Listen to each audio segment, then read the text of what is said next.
Jemaat Tuhan, selamat malam. Kita kembali akan beribadah keluarga. Marilah beribadah dengan sungguh-sungguh bersama seluruh anggota keluarga jemaat. Jemaat silahkan berdiri dan kita akan memuliakan namanya.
Bapa kami di dalam surga, kami bersyukur atas kesempatan yang Tuhan anugerahkan terhadap kami untuk ibadah IRT malam hari ini.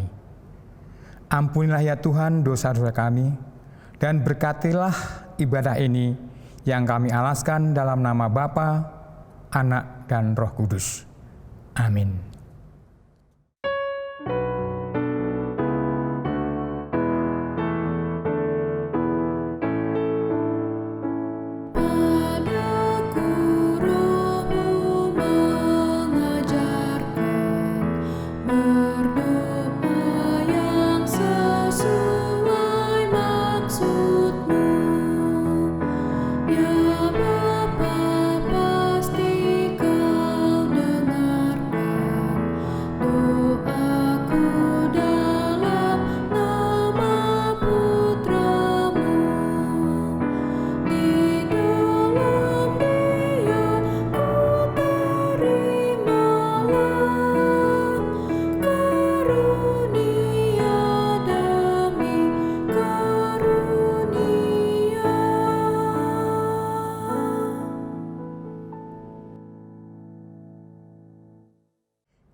Ya Allah, firman-Mu adalah pelita bagi kakiku dan terang bagi jalanku.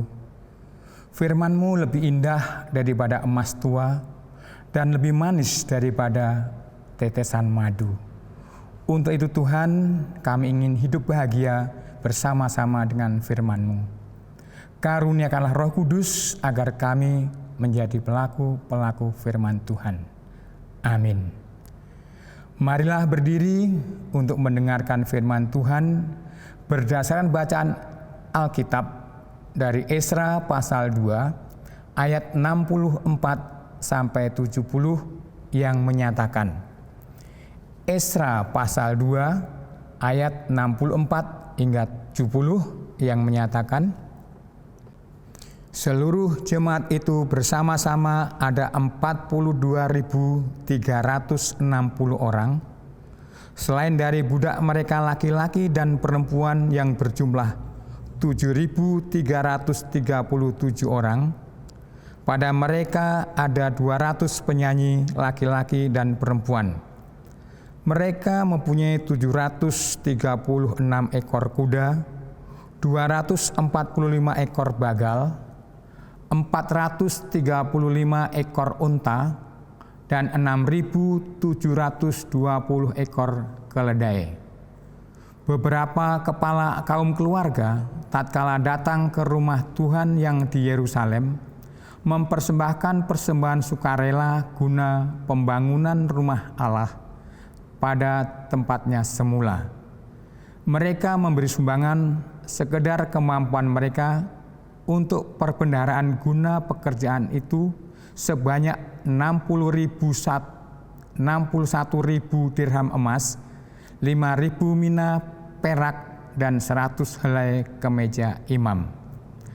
Adapun para imam dan orang-orang Lewi dan juga sebagian dari rakyat serta para penyanyi, para penunggu pintu gerbang dan para budak di bait Allah menetap di kota-kota mereka.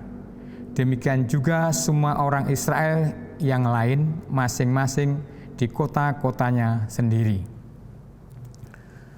Demikianlah firman Tuhan. Hosiana.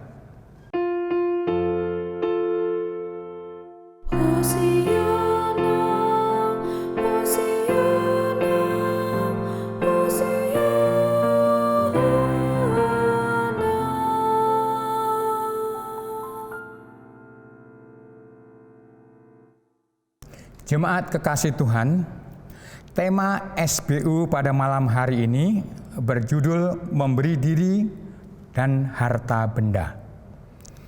Renungan pada malam hari ini saya bagi dalam 3 bagian atau 3 kelompok.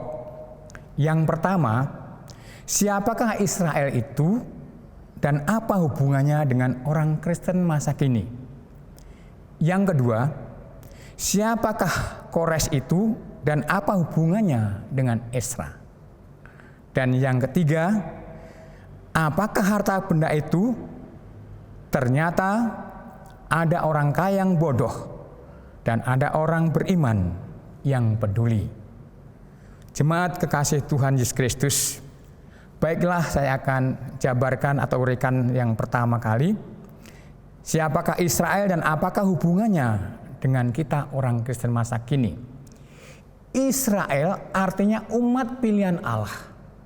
Mereka menjadi budak di negeri Mesir selama lebih dari 400 tahun dan dibebaskan oleh Allah dan beroleh tanah yang dijanjikan yang penuh dengan susu dan madu, yaitu tanah Kanaan. Akan tetapi bangsa Israel ternyata tegar tengkuk. Dia bukan bersyukur pada Allah yang telah memimpin mereka keluar dari Mesir, malah mereka menyembah Baal dan Astaroth. Sehingga murka Allah datang dan mengizinkan Nebukadnezar untuk membawa mereka, umat Yahudi, ke dalam pembuangan. Dan mereka berada di dalam pembuangan selama 70 tahun. Mereka sebagai budak, mereka menderita. Tapi mereka ada kerinduan untuk kembali ke Yerusalem dan ingin memuji Allah bersama-sama di dalam bait suci. Siapakah orang Kristen masa kini ini? Siapakah orang Israel masa kini? Adalah orang Kristen. Dalam Yohanes 15 ayat 6, Tuhan yang memilih kita, bukan kita yang memilih Tuhan. Di dalam 2 Petrus pasal 2 ayat 9 sampai 19 dan 20, kita dipanggil untuk keluar dari kegelapan, masuk dalam terang Tuhan, menjadi umat pilihan Allah. Apakah kita setia melakukan perintah Tuhan karena kita telah dipilih oleh Allah, ataukah kita juga memiliki sifat dan sikap seperti bangsa Israel? Suatu tanda tanya, mengapa kalau kita setia ada banyak bencana yang ada saat ini, seperti COVID-19, kemudian bencana alam, ada gunung erupsi, ada banjir bandang, ada gempa bumi, ada tanah longsor, ada gas beracun, dan lain sebagainya. Untuk itu marilah saudara-saudara seiman, kita sebagai orang Kristen, mari kita senantiasa mohon belas kasih Tuhan, agar Tuhan memberikan pertolongan tepat pada waktunya. Kita akan memasuki bagian yang kedua, yaitu siapakah Kores dan apa hubungannya dengan Ezra. Kores adalah raja Persia yang dipakai oleh Tuhan. Dia bisa mengalahkan Babilonia, dan dia menganjurkan kepada orang-orang Israel agar kembali ke tanah perjanjian mereka, kembali ke Yerusalem, dan membangun bait suci. Bahkan Raja Kores mengembalikan barang-barang dari bait suci yang pernah dirampas oleh Raja Nebukadnezar. Saudara-saudara, kita tahu siapa itu Ezra. Ezra itu artinya Tuhan menolong. Dia adalah seorang imam besar. Dia seorang nabi.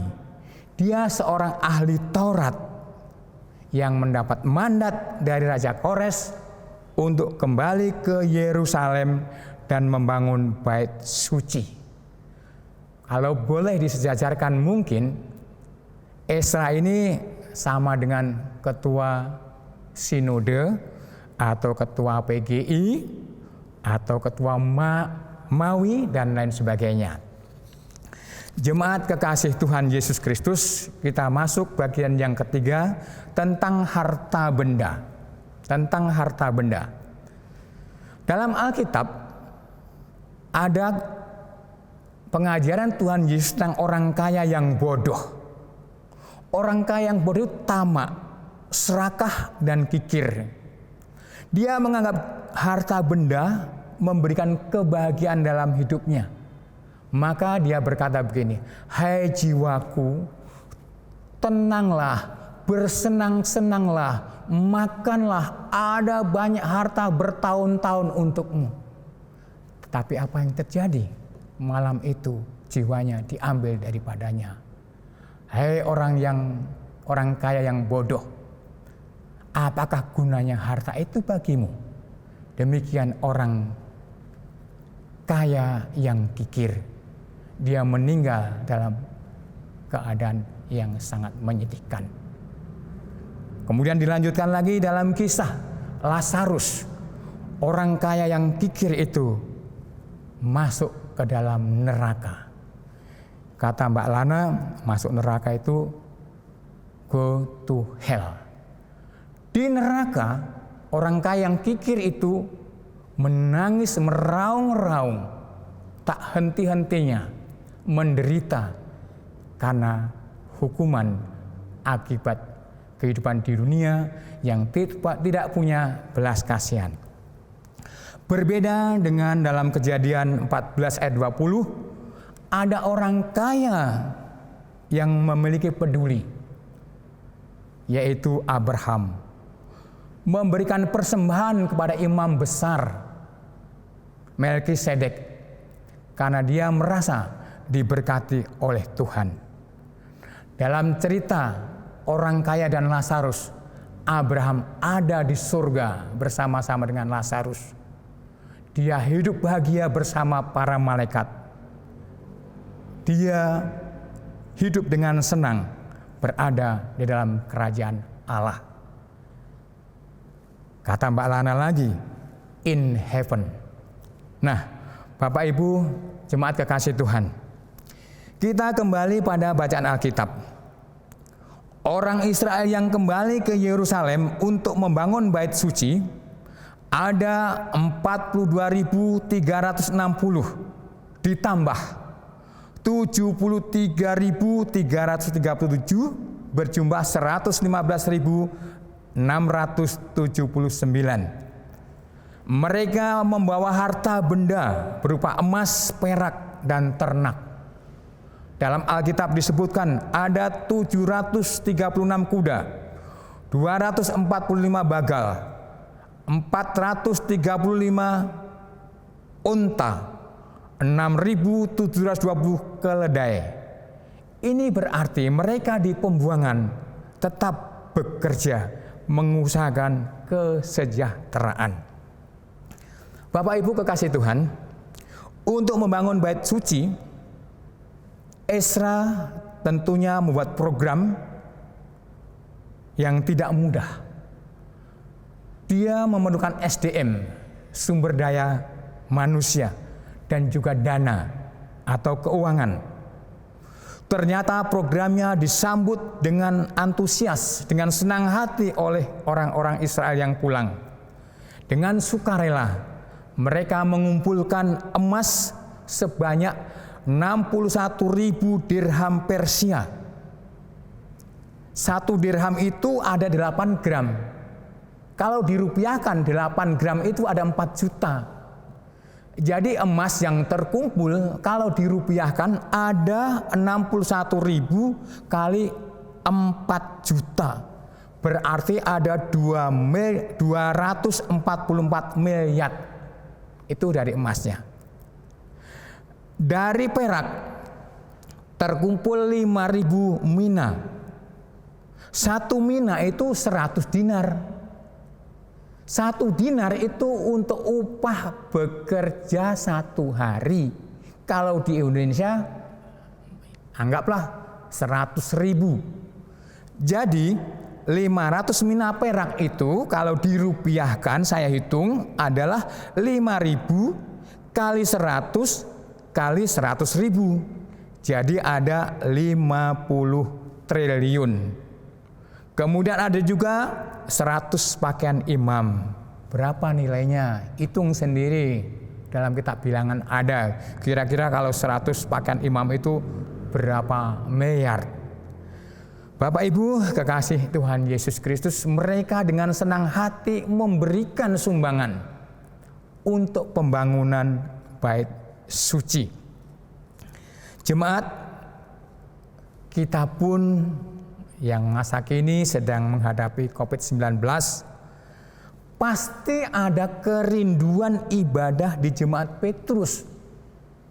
Seperti orang Israel di pembuangan, ada kerinduan untuk ibadah di bait suci di Yerusalem.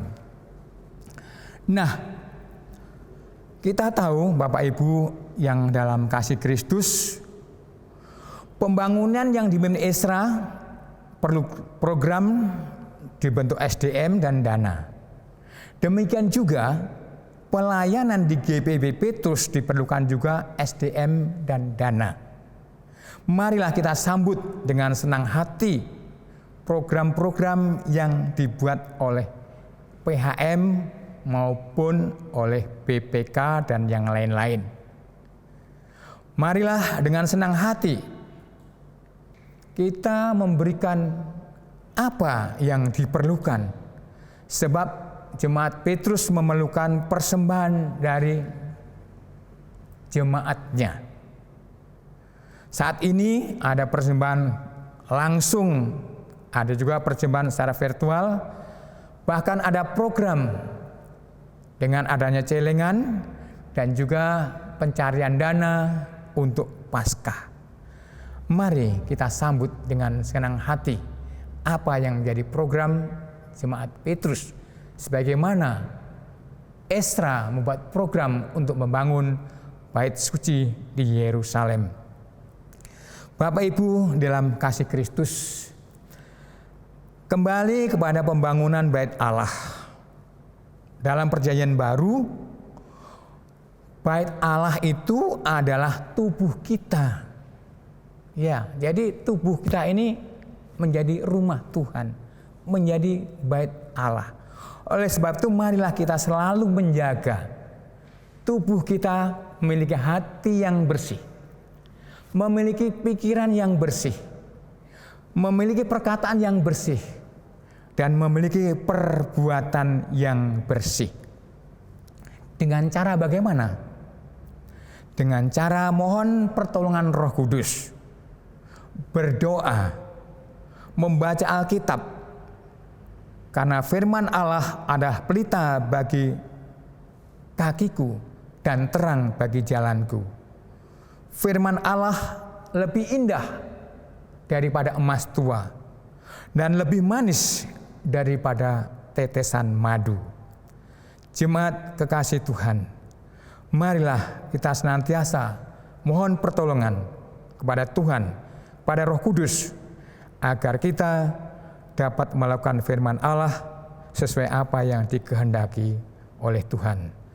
Tuhan menolong kita dan memberkati kita. Amin.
Mari kita berdoa. Bapa kami dalam surga, saat ini kami mohon tuntunan Roh Kudus agar kami dapat melakukan firman-Mu sesuai apa yang Tuhan kehendaki. Juga ya Tuhan, kami berdoa untuk bangsa dan negara kami, terutama kepada Presiden Jokowi dan jajarannya. Berikanlah hikmat pada mereka sebagaimana mereka memberikan hikmat kepada Raja Kores, sehingga mampu memimpin dengan baik, bahkan memberikan kesempatan untuk beribadah kepada Allah dengan sungguh-sungguh. Bapa dalam surga, kami juga berdoa bagi keluarga-keluarga jemaat yang saat ini beribadah. Semoga Tuhan senantiasa memberkati mereka. Tuhan memberkati dan menjauhkan kami dari segala pencobaan dan mara bahaya. Lindungi Tuhan kami dari segala macam penyakit. Berikanlah kami iman yang teguh, yang senantiasa memuji dan memuliakan nama Tuhan. Bapa Surgawi, kami juga berdoa bagi orang-orang yang menderita akibat bencana alam, cuaca ekstrim, banjir, tanah longsor, gunung meletus, dan lain sebagainya. Berikan kekuatan pada mereka ya Tuhan, agar senantiasa mereka hanya berharap kepada Tuhan saja. Bapa Surgawi, kami juga berdoa bagi panitia Paskah. Kiranya Tuhan memberikan kemampuan kepada mereka untuk melakukan hal-hal yang terbaik demi pelayanan dan demi kesaksian mereka, karena Tuhan Yesus Kristus yang bangkit. Tuhan berkati usaha apa yang mereka lakukan. Bapa, sempurnakanlah doa kami ini yang kami alaskan dalam nama Putramu Yesus Kristus yang mengajar kami berdoa. Bapa kami yang di surga, dikuduskanlah namamu, datanglah kerajaanmu, jadilah kehendak-Mu di bumi seperti di surga. Berikanlah kami pada hari ini rezeki kami yang secukupnya, dan ampunilah kesalahan kami, seperti kami juga mengampuni orang yang bersalah kepada kami. Dan janganlah membawa kami dalam pencobaan, tapi lepaskanlah kami daripada yang jahat.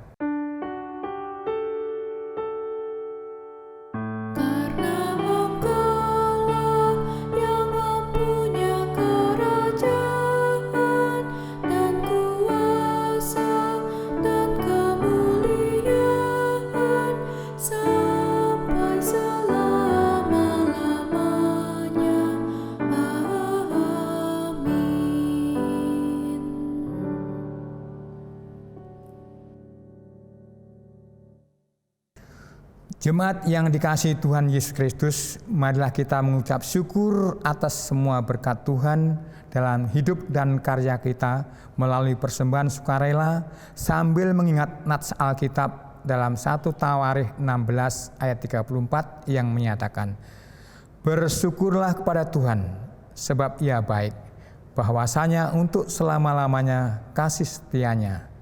Tuhan memberkati saudara dan persembahan saudara."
Bapa di sorga, terima kasih Tuhan, kiranya Engkau memberkati persembahan yang kami serahkan itu.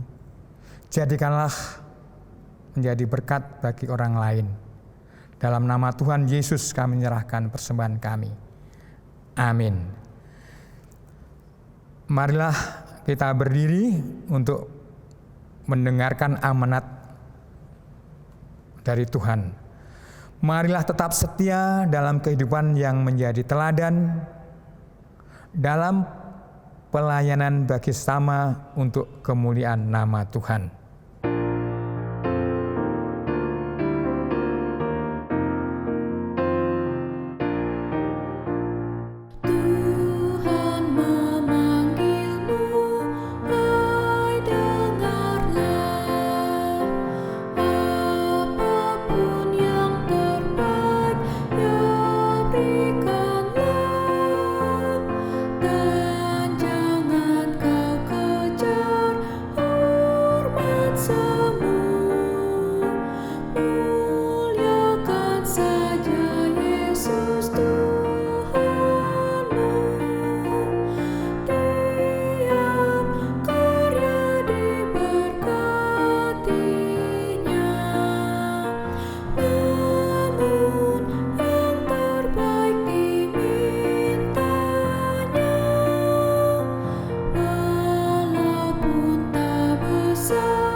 Kita terima berkat Allah.